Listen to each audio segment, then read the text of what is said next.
My favorite story was a story that we found out earlier this year about a man who had a very rare form of cancer. The family is Jen and Ron Bisbee, and they have 3 children. And we went to do the story on them. The father, Ron, had multiple myeloma. And the way it came about was it was like we had an assignment for me to just go talk to a nurse who was also the wife of this man and just talk about how rare this cancer is and what's the prognosis and that kind of a thing. And this was not what I was walking into that day at all. I thought I was walking into I hate to say it, but we do fun features, we do sad stories all the time, every day, and we sort of get calloused. I'm going to get the wife who's upset and sad, and maybe we can help them. We do a lot of the contact staff and stuff. You know, that's kind of was my mindset. And I walked into this woman's office who worked in the hospital, and I found something different. It was a woman who was upbeat and who had found like some kind of inner strength through all this. And I think it just turned into like a story that I didn't think was going to be that way.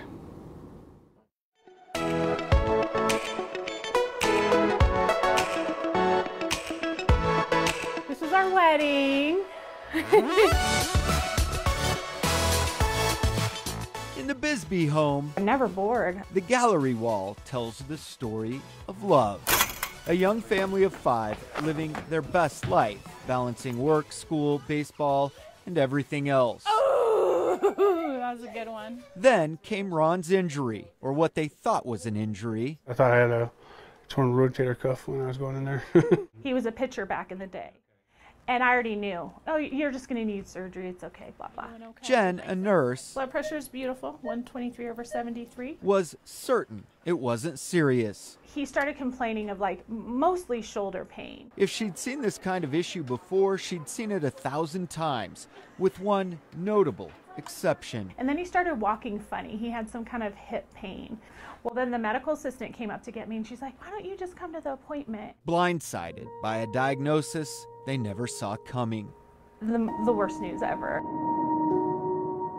Multiple myeloma, an extremely rare cancer that affects less than 200,000 people in the U.S. every year. It starts to feel like everybody's living and I'm kind of just here. After several rounds of chemo and additional testing, There's no cure. doctors say Ron's is aggressive in his shoulder, his bone marrow, and worst of all, his brain. And he was given 2 years to live. I feel like my speech is slurred and it's been a little rough for me. Both of their families have stepped up in a big way, including regular visits from Uncle Ryan and others. So too has the community. The Bisbees say they're overwhelmed by the meals, the money, and the love. I just want to say thank you from the bottom of our hearts for everyone's support.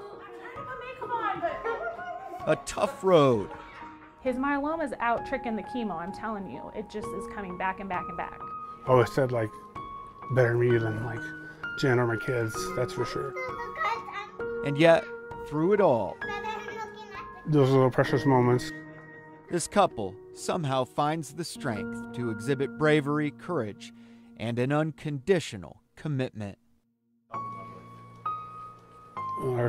First her smile. Her smile. Just everything now. She's like, I mean, this has brought us, I feel like it's brought us a lot closer. And just like the expressions on that gallery wall, the Bisbees endure. Life is not a race, but indeed a journey. Recognize the special people you've been blessed to know. Live for today, enjoy the moment. Photographers are probably coming in here giving you these fun stories that they got to do, that they loved the character and the people.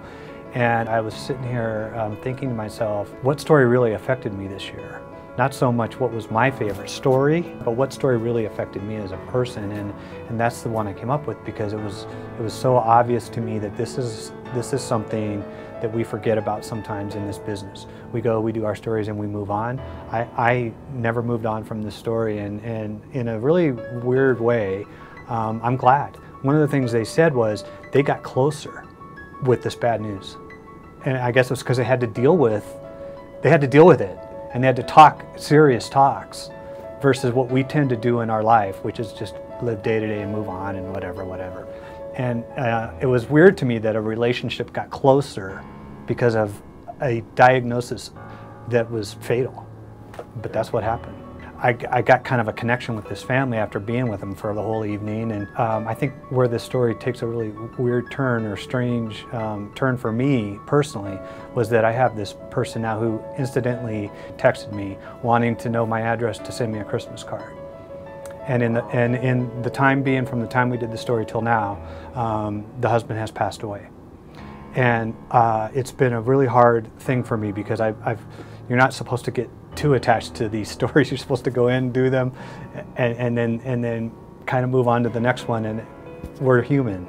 We do have feelings, and we do go out to these stories, and sometimes the human side of these things are what really connects us. And I think sometimes even makes the story better, because we are really truly attached to what we're doing, and we can't just be robotic about our way of doing stories.